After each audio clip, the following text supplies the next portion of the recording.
Top 10 YouTube boxers, or crossover boxers if that's what you prefer to call them. Everyone has their own opinion on who's the best crossover boxer, who's the worst crossover boxer, etc, etc, etc. And everyone's got their own way of making that list, whether it be based on star power, fight ability, record. This is a video basically to bridge the gap and really give a non-biased opinion on who is the top 10 influencer slash YouTube slash crossover, whatever you want to call it, boxers. Before we get to the top 10, I just want to give off a few honorable mentions. This is in no particular order. This is just who I think could maybe be in the top 10 in the future, but as of now, doesn't have the showing or record or just ability, but definitely shows potential. First up is King Kenny. This guy is 2-1 as a crossover boxer. However, both of his wins, one win was very decisive against DK Money. He knocked him out clean, very good performance from Kenny. However, his other two performances weren't great. He fought FaZe Sensei, and despite winning the fight, many people, including myself, thought that it should have gone the other way, and at best was a draw for Kenny. He certainly did not win 2 or more rounds, that's for sure. Next up is a fan favourite, Deji. Everybody loves Deji. However, even though Deji's ability is actually quite good, I'd say he's one of the better YouTube boxers, and I could definitely see him being in the top 15. His record is just not good enough. He lost to Alex Wasabi, Vinny Hacker, Jake Paul. He lost to 3 people who were having their first fight while he was just gaining experience. And yes, he lost to Floyd Mayweather as well, but I mean, come on, it's Floyd Mayweather. Like, did anyone really expect him to win? Another honorable mention is the guy that actually beat Deji, Alex Wasabi. Alex Wasabi seemed decent against Deji, but not really that good. I'd give him maybe top 25 YouTube boxers. However, he has to be an honorable mention because he defeated the guy who's also an honorable mention, Deji. And the last honorable mention is the best crossover female fighter in all of crossover boxing, and that is Elle Brooke. She is 2-0. She TKO'd her last opponent, Faith Ordway, on Misfits 004 very well and very convincingly, and on the Kingpin card she also defeated her opponent quite convincingly. She is very aggressive, hits hard, and is by far the best female crossover boxer.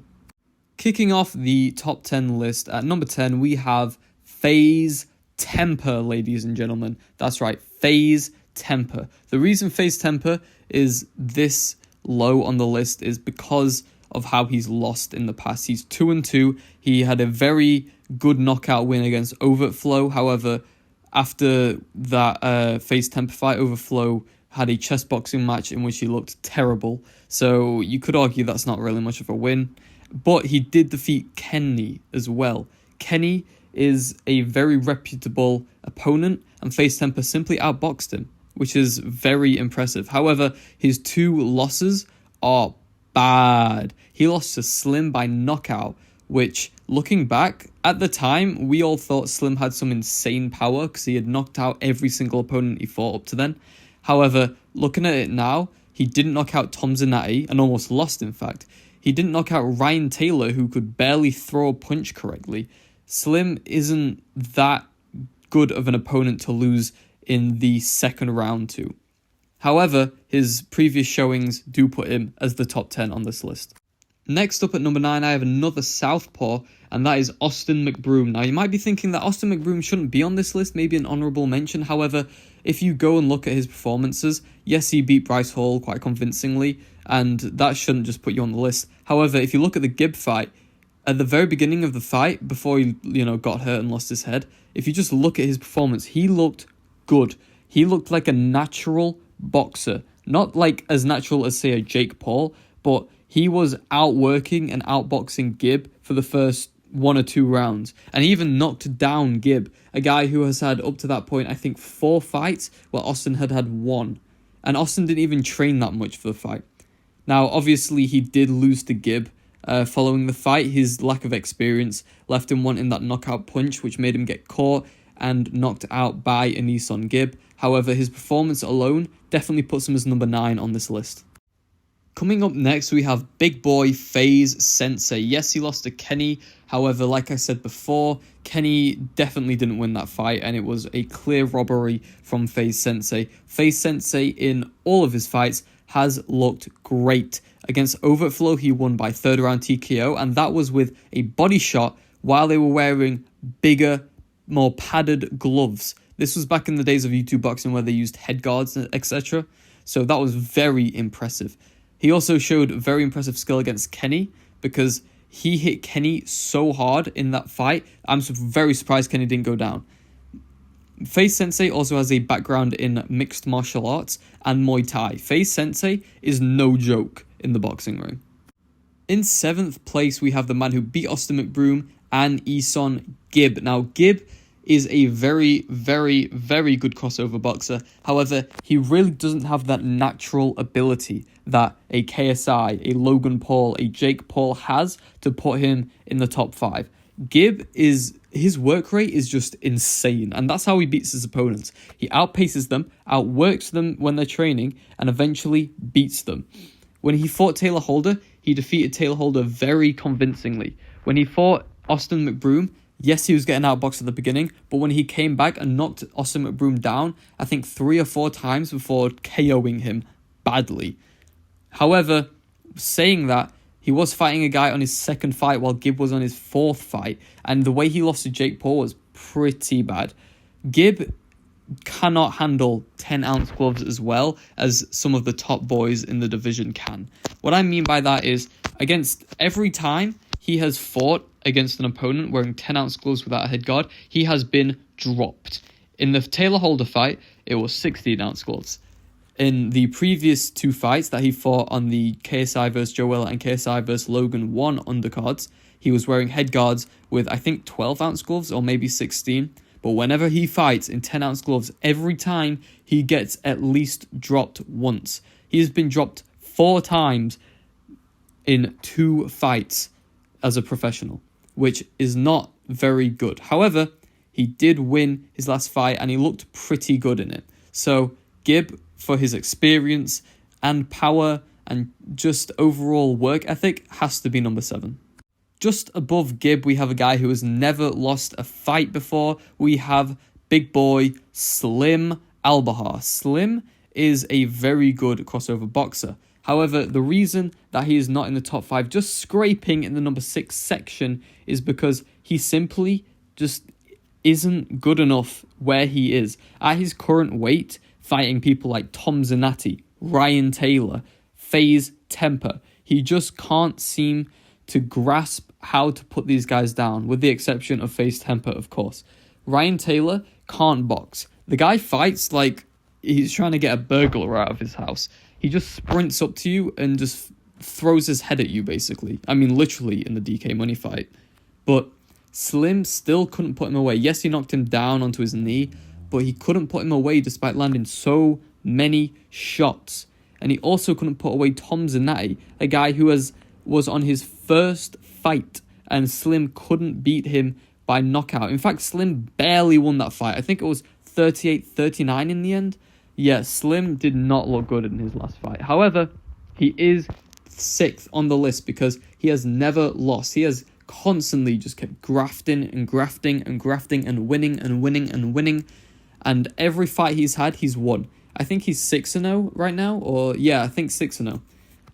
Which is very good in crossover boxing. I mean, crossover boxing is very unpredictable. You can lose quite easily. So being 6-0 in it is very reputable. From a guy with 6 wins and no losses, we're now going on to a guy with no wins, 1 loss, and 1 draw. That is Logan Paul. Now, I know what you're thinking. Logan doesn't have a win. Why is he even on this list, let alone in the top 5? Here's the reason Logan is 5th. Logan Paul is a very, very good boxer. Every single one of his opponents have been extremely good. Not to mention, Logan just has natural boxing ability. If you go and watch his 1st, 2nd, or 3rd fight, especially the one against Mayweather, he went bananas, bro. He was crazy. The way he was slipping, ducking under Mayweather's punches, the way he was at times hurting Mayweather, the way he was outboxing JJ at times, it's great. Logan Paul is an actually good boxer. And yes, he hasn't won. However, I don't think anyone would blame me if I said, you put Logan Paul and Slim in a ring for 3 rounds and Logan Paul gets him out of there in like 2 rounds. Literally, it wouldn't even be fair. Logan Paul is the 5th place on this list. 4th place, we have a featherweight boxer. That's right, ladies and gentlemen, a featherweight boxer. We have Dean the Great. Dean the Great is very, very good at boxing. The way he defeated Evil Hero by knocking him out in such ways, the way he was using combinations, jab, left hook, right hand, to put people down, insane. The way that he fought Waleed Shark as well, despite being knocked down multiple times, to come back and knock Waleed Sharks out like that, insane. Dean the Great has insane abilities. Fast, he hits hard.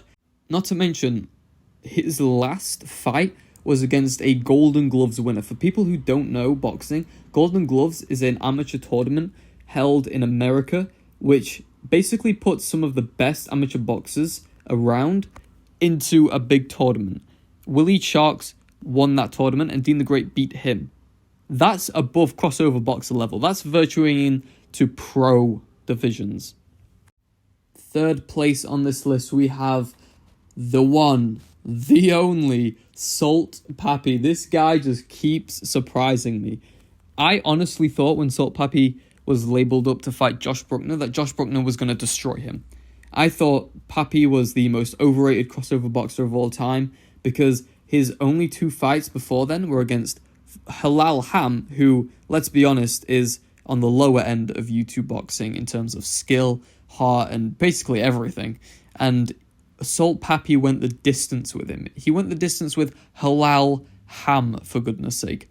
Like, that is not impressive. And then he beats, by knockout, Andy Warski. Yes, he knocked him out in the first, 20 seconds? But Andy Warski, go look at the Salt Papi Andy Warski fight. Look at Andy Warski punching. Look at his defense. Look at everything he's doing, his footwork. He has never boxed in his life.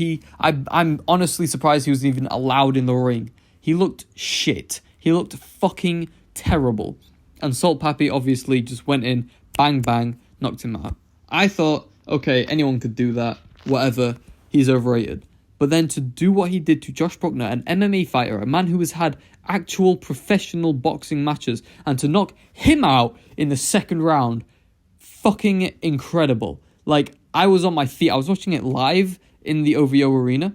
I went to my feet. I put my hands on my head. I was just shocked. Salt Papi is the real deal. The way he was judging distance and the way he got inside and set up the trap from the left hand. 1 punch. That's all it took. 1 punch to knock out Josh Bruckner. Insane. Next up, we have my personal favorite crossover boxer. Yes, you know who I'm talking about. You already know what this list is. 2nd place, it's KSI. KSI has shown that he is the real deal. KSI has unbelievable power. I mean, KSI knocked out a professional boxer in Luis Pineda. Yes, Luis Pineda is pretty terrible, but he showed in his last fight that against B-Dave that he is actually, somewhat decent at boxing. He also knocked out Swarms on the same night. And yes, Swarms was basically a sacrificial lamb, but knocking out 2 people in one night, impressive. KSI has improved so much, even just since Misfits 1 and 4. It's actually quite crazy. Not only that, but KSI has been the grandfather of YouTube boxing. He fought Joe Weller, knocked him out. He fought Logan Paul twice, drew, and then won.